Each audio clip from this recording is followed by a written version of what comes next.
अस्सलाम वालेकुम एवरीवन। उम्मीद करता हूँ सब लोग खैरियत से होंगे। आज का वीलॉग बनाने के लिए मेरी बहुत ज़्यादा मेहनत लगी है। मेरी तकरीबन 2 हफ्तों की मैंने रिसर्च की है इसके ऊपर, ताकि मैं इस वीलॉग को बना सकूँ। बनाने का मकसद सिर्फ इतना है कि हम लोगों में यानी कि मुसलमानों में थोड़ा सा एहसास पैदा हो सके, थोड़ी सी शर्म पैदा हो सके, और हम लोग तालीम के मैदान में थोड़ा सा अपना लोहा मनवाने की कोशिश कर सके। तो आइए वीलॉग की तरफ चलते हैं और आज के टॉपिक की तरफ चलते हैं। आज के वीलॉग में 5 चीज़ें कवर हम करेंगे। सबसे पहले ताबूत सकीना क्या है, उसके बाद हैकले सुलेमानी क्या है, उसके बाद यहूदियत और इस्लाम का टकराव कब और कैसे शुरू हुआ, उसके बाद मौजूदा दौर में आज का मुसलमान और यहूदी किधर खड़ा है, और सबसे आखिर में सबसे ज़रूरी चीज़ कि पाकिस्तान का असली दुश्मन कौन है। एक तो हमारा दुश्मन है भारत जो हमारे साथ बैठा है, लेकिन हमारा एक और असली दुश्मन भी है जिसको अभी तक हम ठीक तरीके से पहचान नहीं सके, और वो है इसराइल। बात समझने के लिए कि इसराइल हमारा असली दुश्मन कैसे है, सिर्फ आप एक छोटी सी बात देख ले कि अभी पिछले दिनों पाकिस्तान ने 25J-10C हथियारे चीन से ख़रीदने के मुआहदे का ऐलान किया था। इस पर यह नहीं कि भारत से शोर आया है, क्योंकि हमने तो बेसिकली इसलिए लिए ना, जो भारत ने राफेल हथियारे फ्रांस से लिए हैं, हमने उसका मुकाबला करने के लिए ये लिए, तो भारत से इसकी चीखें इतनी नहीं सुनाई दी जितनी चीखें इसराइल से सुनने को मिली है।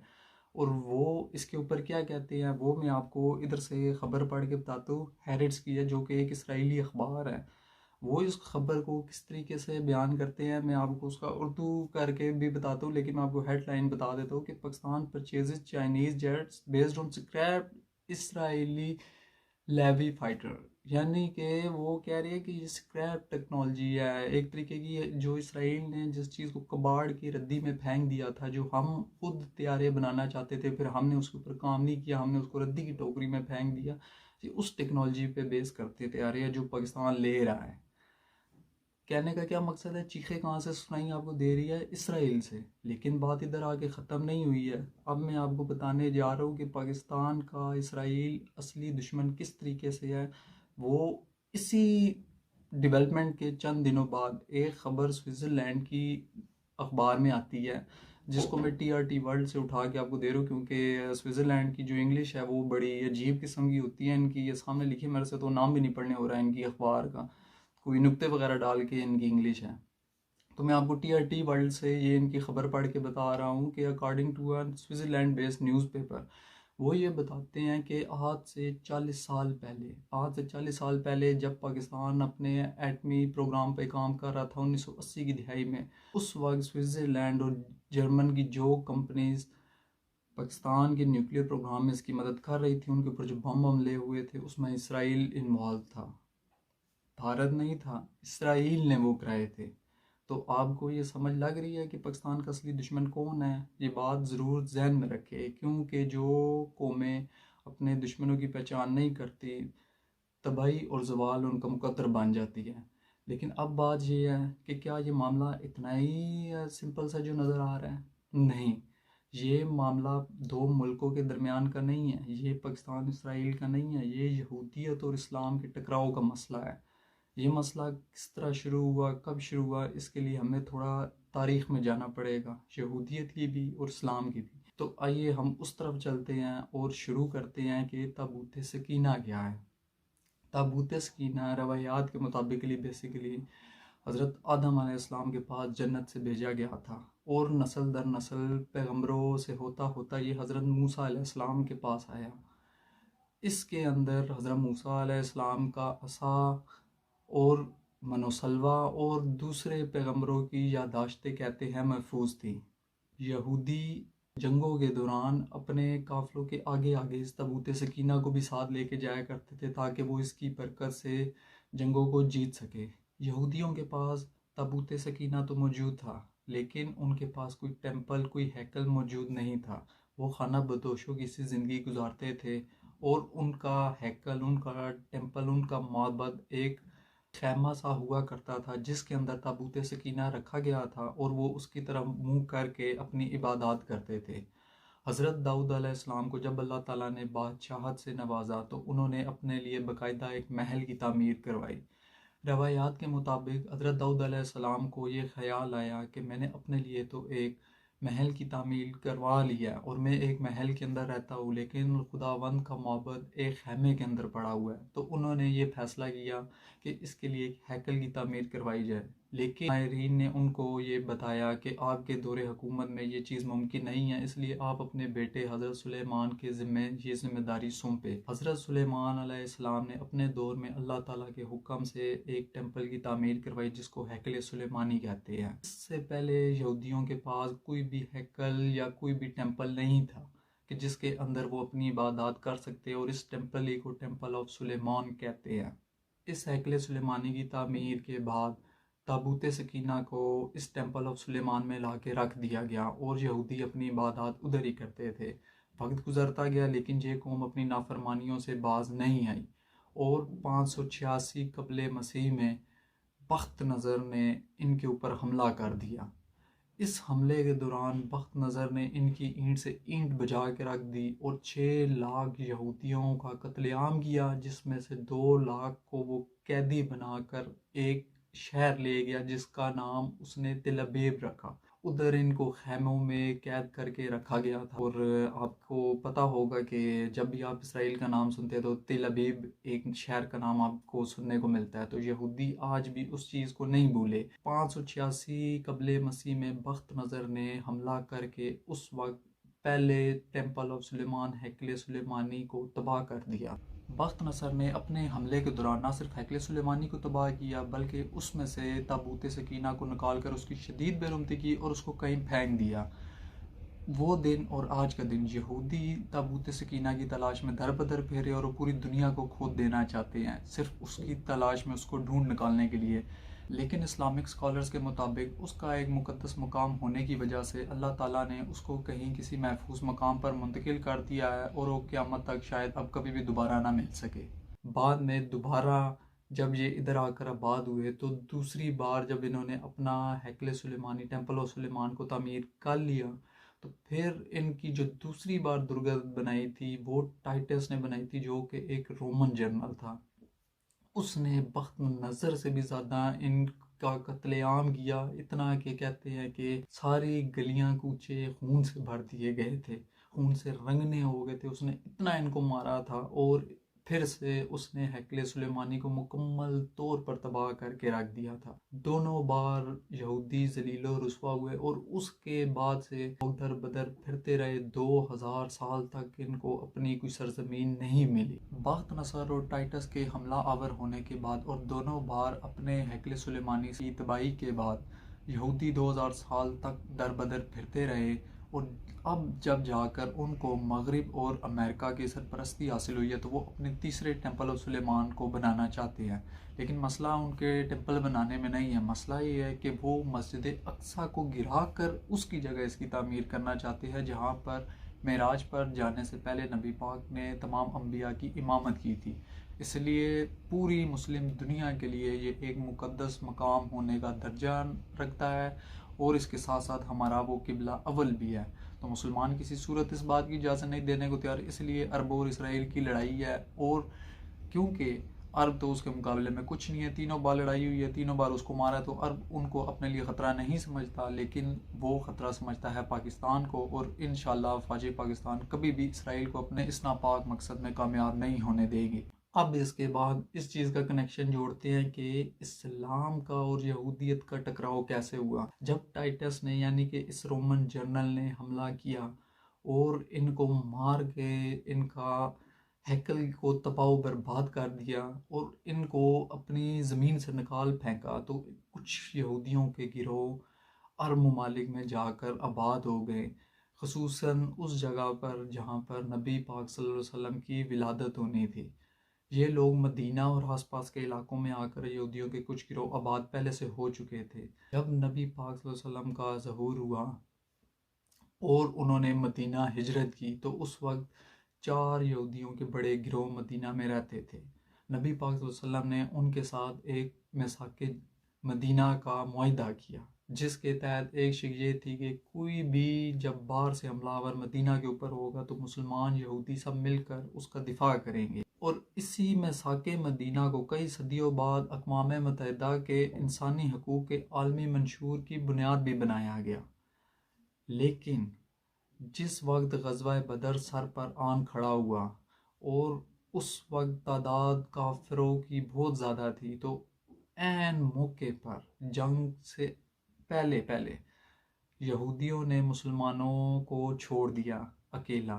उनके जहन में ये ख्याल था कि इतना बड़ा काफिरों का लश्कर आ गया, मुसलमान 313 थे, कुफार 1000 की तादाद में थे और उनके पास जो नहीं है जंग का तमाम सामान भी था। तो इन्होंने ये सोचा कि ये मुसलमान तो पक्का हारेंगे हारेंगे और जो पीछे मदीना में रह जाएगा सब कुछ वो हम हड़प कर लेंगे। लेकिन अल्लाह ताला ने मुसलमानों को फतह नसीब की। जब जंग में मुसलमान फतेहयाब होकर आ गए तो नबी पाक सल्लल्लाहु अलैहि वसल्लम ने यहूदियों के एक गिरोह बनु कैनका को मदीना से बेदखल कर दिया। यह गिरोह निकल कर खैबर में जा बसा और खैबर पहले ही यहूदियों का एक साजिश का गढ़ था, ये भी उधर पहुंच गया।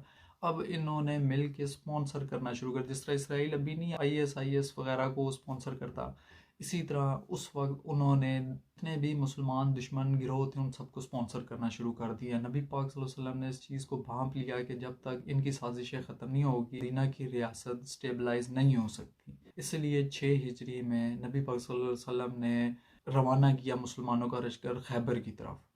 लेकिन खैबर क्योंकि स्ट्रेटजिकली काफ़ी मजबूत जगह थी और बहुत सारे किलों के ऊपर मुश्तमिल था, तो मुसलमान 21 रोज़ तक लड़ते रहे लेकिन उन्हें फतह नसीब नहीं हुई। लेकिन फिर शेर खुदा हज़रत अली रज़ियल्लाहु अन्हु को नबी पाक सल्लल्लाहु अलैहि वसल्लम ने चार्ज देकर ये भेजा और उन्होंने मुसलमानों को फतह दिलाने में अपना किरदार अदा किया और इन यहूदियों की ईंट से ईंट बजा के रख दी। अब 1400 साल पहले जो मुसलमानों ने इनका हशर किया था वो ये अभी तक नहीं भूले। एक रैली में यही यहूदी प्ले कार्ड उठा के आए हुए कि Khyber was your last chance, मुसलमानों का तमस्खर उड़ा रहे हैं और बता रहे हैं कि तुम्हारी अब इतनी औकात नहीं है जो उस वक्त थी। उस वक्त हम लोग प्रैक्टिकल नहीं थे और आज तुम लोग नहीं हो। आज तुम लोगों ने जिन चीज़ों को छोड़ दिया वो है इल्म की तलाश। आपको पता है जब जंगी कैदी होते थे कुफार के तो उनके ऊपर शर्त रखी गई थी अपनी आज़ादी के लिए कि वो 10 मुसलमान बच्चों को पढ़ाना सिखा दे।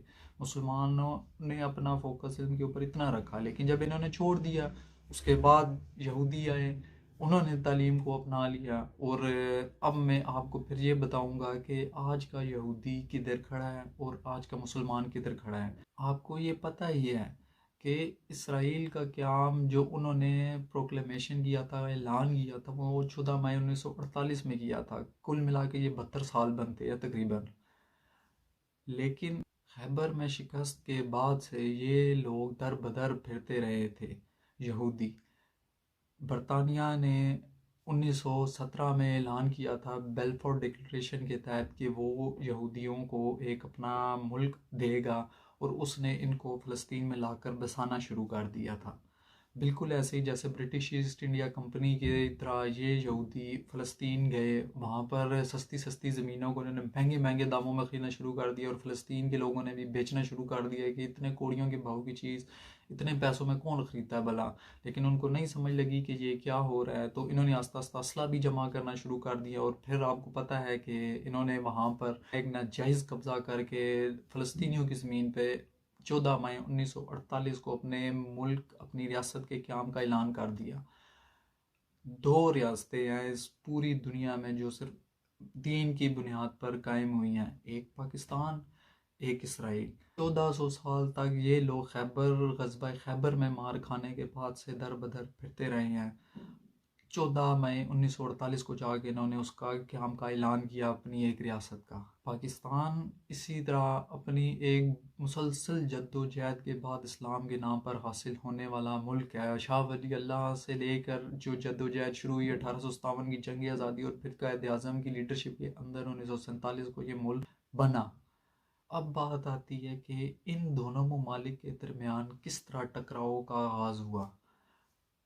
डेविड बेन गोरियन जो इसराइल के पहले प्राइम मिनिस्टर थे, उन्होंने अपनी कौम से खिताब करके उनको वार्न किया था कि मैं तुम्हें एक बात बता रहा हूँ, ये लिख लो, ये समझ लो, ये याद रख लो कि तुम्हारा असली हदफ, तुम्हारा असली मुकाबला पाकिस्तानियों के साथ है, क्योंकि ये लोग अरबों से ज़्यादा अरबों के वफादार हैं। आपने देखा भी कि 1967 की जो जंग हुई थी, अरब इसराइल जंग हुई थी, जब शाम की गोलान की पहाड़ियों पर इसराइल कब्जा करने की कर रहा था, या जॉर्डन के वेस्टर्न एरियाज पे कब्जा कर रहा था, तो पाकिस्तान की एयरफोर्स ने उनको जाके मारा था। तो बेसिकली ये लड़ाई दो मुल्कों की नहीं है, ये यहूदियत और इस्लाम की लड़ाई है। ये दो मज़ाहिब का आपस में टकराव है। पाकिस्तान क्योंकि इस्लाम के नाम पर बनने वाला मुल्क है, और जितना फैक्टर मज़हब का पाकिस्तान के अंदर है, आप देख सकते हैं किसी भी अरब मुल्क के अंदर भी इतना नहीं है। बेशक उनके पास मुकद्दस हमारे इस्लाम से रिलेटेड मकामात हैं, लेकिन जितना फैक्टर पाकिस्तान के अंदर इस्लाम के नाम पर जितने जज्बात पाए जाते हैं, जितनी मोहब्बत और लगाव पाया जाता है, उतना नहीं है। इसलिए पाकिस्तान हमेशा इसराइल के ख़िलाफ़ अरबों की हिमायत में खड़ा हुआ है, और ये लड़ाई तब से चली आ रही है। लेकिन मसला ये है कि हम मुसलमान सिर्फ लड़ाई के लिए तो तैयार रहते हैं, हम लोग एक चीज़ के ऊपर नहीं फोकस अपना रख सके, हमने छोड़ दिया है, वो है तालीम का ज़ेवर। उसके ऊपर उन्होंने काम किया है जो है यहूदी। और आज का यहूदी अपने तकरीबन 72 सालों में 1948 के बाद से, रियासत के क़याम के बाद से किधर खड़ा है, इसके ऊपर मैंने बहुत रिसर्च के बाद डाटा निकाला, मैं आपके सामने रखता हूँ। आपको पता चलेगा कि यहूदी कहाँ पहुँच चुके हैं और हम मुसलमान किधर हैं। और उम्मीद करता हूँ कि हम लोगों में थोड़ी सी शर्म और हया पैदा होगी, क्योंकि आजकल तो ऐसे ऐसे जुबे पैदा होना शुरू हो गए हैं जो तालीम से दूर करने की बातें करते हैं, सिर्फ ये आर्गूमेंट देते हैं कि डिग्री सिस्टम से बचे, डिग्री बकवास है, ये वो, स्किल्स हासिल करें, यानी कि यूनिवर्सिटीज़ में ना जाए, तालीम ना हासिल करे, बस स्किल्स हासिल कर ले कहीं से भी। तो जो लोग तालीम छोड़ देते हैं वो हम जैसे हो जाते हैं, और जो तालीम को अपनाते हैं वो लोग किधर पहुंच जाते हैं, वो अब आप देखें। थोड़ा सा मैं आपके सामने डाटा रखता हूँ जो काफ़ी रिसर्च के बाद मैंने निकाला है। Israel recycles 90% of the waste water it create. दुनिया में सबसे ज़्यादा वाटर रिसाइकलिंग जो मुल्क करता है वो इसराइल करता है। United States only 1% of the waste water recycle करता है, कि वो सिर्फ एक, और इसराइल का मैंने आपको कितना बताया, 90% कर रहा है। Israel is ranked second among the 14 countries in the Middle East and North African region. Its overall score is above the regional। अब आप देख ले कि उसके इर्द गिर्द वो है जो तेल की बरामदात करने वाले मुल्क थे। लेकिन आपको पता है जब ये कज़ाफ़ी वगैरह ने किस तरह अपने साथ लड़कियों की फ़ौजें भर्ती की हुई थी, और किधर इन लोगों का क्या मैं बोलूँ। आगे चलते हैं। With more than 3,000 high-tech companies and startups, Israel has the highest concentration of high-tech companies in the world. एक और चीज़, most of the Windows NT operating system was developed by Israel Microsoft. The Pentium MMX chip technology was designed in Israel Intel. Voicemail technology was also developed in Israel. Jews always emphasize study and knowledge, so it is no surprise that Israel has the highest number of Nobel Prize winners, 8 per capita. कब per capita मतलब पर person, आप उस तरह से आम जुबान में समझ सकते हैं। For the last 25 years, Israeli currency is among the strongest currencies in the world. The average life expectancy in Israel is 82, which is 8th in the world. यानी कि उधर हेल्थ सर्विसेज का म्यार देखे कितना अच्छा है। Israel's $100 billion economy is larger than all its neighboring countries. $100 billion की इकॉनमी बना चुका है। अच्छा, अब ये चीज़ देखते चले, Israel is a world leader in the invention of new technologies. Some of the technologies it has produced are cell phone, voicemail technology, the first antivirus software, the Pentium MMX chip technology, and the most of the Windows NT operating system. Of Israel's total workforce, 24% hold college degrees and 12% hold advanced degrees. The world's largest wholesale diamond center is Israel, and most of the cut and polished diamonds in the world come from Israel. को तैयार करके वो दुनिया में सबसे ज़्यादा export करता है, उसकी कटिंग और पॉलिशिंग वगैरह ये बड़ा मुश्किल अमल होता है, लेकिन उसके बाद उसकी कीमत बढ़ती है। पहले डायमंड रफ होता है, बाद में उसकी कटिंग एंड पॉलिशिंग की जाती है।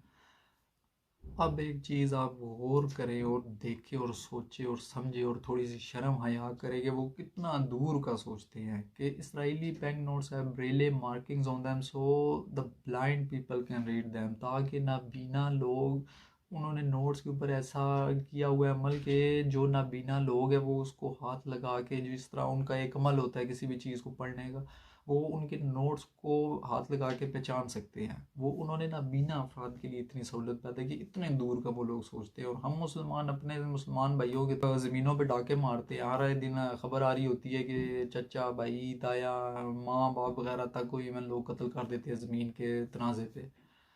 तो क्या ही बात है मुसलमानों की। Israel has the largest number of museums per capital in the world and the second largest number of book publications per citizen in the world. आगे ना बात उधरी तालीम की, सेकंड लार्जेस्ट है बुक पब्लिकेशंस के मामले में। वहाँ पे लोग इतना बुक्स को पढ़ते हैं और उनको शाया करते हैं, उनके अंदर इतनी काबिलियत है कि वो बुक्स लिख सकते हैं, तब है सेकंड लार्जेस्ट नंबर। हम जैसे नहीं है जज्बाती बस इस्लाम की बातें करनी है, पता लिबे पे का कुछ भी नहीं है। अब इसराइली एग्रीकल्चर के हवाले से आप देखेंगे उनकी जो भैंसें हैं, बाकी दुनिया में किसी भी मुल्क से ज़्यादा वहाँ की जो भैंसें हैं वो दूध प्रोड्यूस करती हैं, क्योंकि वो इस्तेमाल कर रहे हैं ऐसी खुराकों का, टेक्नोलॉजी का। लेकिन इससे भी ज़्यादा आप हैरानकुन बात देखिए, जो ड्रिप इरीगेशन की टेक्नोलॉजी है जो कि 70 से 80% पानी को महफूज करता है, बचाता है, यानी कि क्रॉप्स को ग्रो करने के लिए, वो इसराइल की ईजाद है। ड्रिप इरीगेशन टेक्नोलॉजी इसराइल की ईजाद है, जिससे फसल की पैदावार ज़्यादा होती है, पानी का इस्तेमाल कम होता है। इसके बाद आप लिटरेसी रेट देखें, ये 2011 का मैंने डाटा निकाला है, इसके बाद कोई शो नहीं हो रहा जो मुस्तनद है लिटरेसी रेट के वाले से। 2011 का मुझे मिला है कि मेल्स में 98.7% है और फीमेल 96.8% है, यानी कि एजुकेटेड है। लिटरेसी रेट इतना वहाँ पर हाई है। हम लोग तो फिर नहीं, मुझे बात करनी चाहिए, आपको पता ही है माशाल्लाह से हम मुसलमानों का में कितना लिटरेसी रेट आई है। अब देखिए कि उन्होंने अपनी तालीम की वजह से अपनी इकॉनमी को स्ट्रॉन्ग किया, और इकॉनमी स्ट्रॉन्ग करने की वजह से उनकी फ़ौज, उनकी तमाम अफवाज कितनी मजबूत हो चुकी है। ये देखिए, Israeli air force is the fourth largest in the world, उनकी दुनिया की चौथी बड़ी एयरफोर्स है। और एक और बात आपको पता चलूँ, अभी तक इसराइल को जंग नहीं आ रहा अरबों से जितनी भी हुई हैं। 3 बार हुई है, तीनों बार इसने सब बार मुल्कों को मारा है। बेशक आपका अमेरिका की पीछे सपोर्ट थी सैटेलाइट्स वगैरह की, ये वो बात हुई है, उन्होंने टेक्नोलॉजी बनाई है। वो पता है कि इसराइल का जो आयरन डोम सिस्टम है वो इसराइल का इजाद करता है, जो एयर डिफेंस सिस्टम है। आपने सुना होगा जब कभी फ़लस्तीन वाले, हमास वाले रॉकेट मारते हैं, उनका आयरन डोम सिस्टम एक्टिवेट हो जाता है और दुनिया में वो भेजता है बाकायदा। तो ये उनकी अपनी इजाद है। ड्रोन टेक्नोलॉजी उसने अमेरिका को दी है, ड्रोन बना के अमेरिका को उसने दिया। ड्रोन में सबसे आगे इसराइल है। अब ये ना कहे कि सिर्फ अमेरिका की सपोर्ट थी, उन्होंने तालीम के मैदान में अपना नाम बनवाया और वो इतना आगे निकल गए हैं। आगे चले कि 2020 में इसराइल ने 22 बिलियन डॉलर अपनी मिलिट्री पे स्पेंड किया है। अब उनके पास है थे तो किया था ना। और हम लोग बेकारियों की तरह 1 अरब डॉलर सऊदिया दे दे जी, 6 अरब डॉलर IMF दे दे और मुल्क हमारा ले लो, गिरवी रख दो। हमारी ये हालात है सिर्फ इस वजह से हम लोगों ने कोई वो टेक्नोलॉजी में एडवांसमेंट की नहीं है। ना हम अपनी एग्रीकल्चर उठा सके, या ना ऑटोमोबाइल सेक्टर उठा सके, कोई भी हम नहीं काम कर सके, क्योंकि हम लोगों ने तालीम को छोड़ दिया। हम लोगों ने सिर्फ जज्बाती बातें की है और इस्लाम को सिर्फ बातों की हद तक रख लिया। एक और चीज़ देख ले कि 2020 में 12th बिगेस्ट आर्म सप्लायर था। Stockholm International Peace Research Institute के डाटाबेस के मुताबिक इसराइल ने दुनिया को इतना असला एक्सपोर्ट किया है। अब उसकी टेक्नोलॉजी इतनी है तो वो कर रहा है ना। कि अब ये भी कहेंगे कि पीछे सपोर्ट है जी यहूद नसारा की आपस में गठजोड़ है, इस वजह से है, क्योंकि हमारा तो एंड में यही है कि यहूद नसारा। अब ये मैंने डाटा बहुत मुश्किल से ढूंढ के सिर्फ इसलिए निकाला है कि किसी सुनने वाले को थोड़ी सी शर्म पैदा हो जाए, और वो तालीम के मैदान में खुद नहीं अगर कर सका, उम्र के उस हिस्से में पहुंच गया कि अब वो कुछ नहीं कर सकता, तो कम से कम अपनी आने वाली नस्ल को स्कूल में, कॉलेज में, यूनिवर्सिटी में दाखिला दिलाने की कोशिश करे। ना कि ऐसे ऐसे अजूबे जो अब हमारी सोसाइटी में पैदा हो रहे हैं, जो तालीम से दूर कर रहे हैं, भजन कर रहे हैं, ये कह के कि डिग्री बेकार है, डिग्री बेकार, स्किल्स हासिल करो। जिन लोगों ने तालीम को तालीम समझ के हासिल ही नहीं की, उनके लिए वाकई ही डिग्रियां बेकार हैं। लेकिन जो लोग पढ़ते हैं, हम में से ही उठकर पाकिस्तान का नाम रोशन करते हैं। अभी पिछले दिनों एक पाकिस्तानी डॉक्टर ने पूरी दुनिया में नाम कमा दिया है, क्योंकि उसने एक पिग का दिल इंसान में लगा दिया है।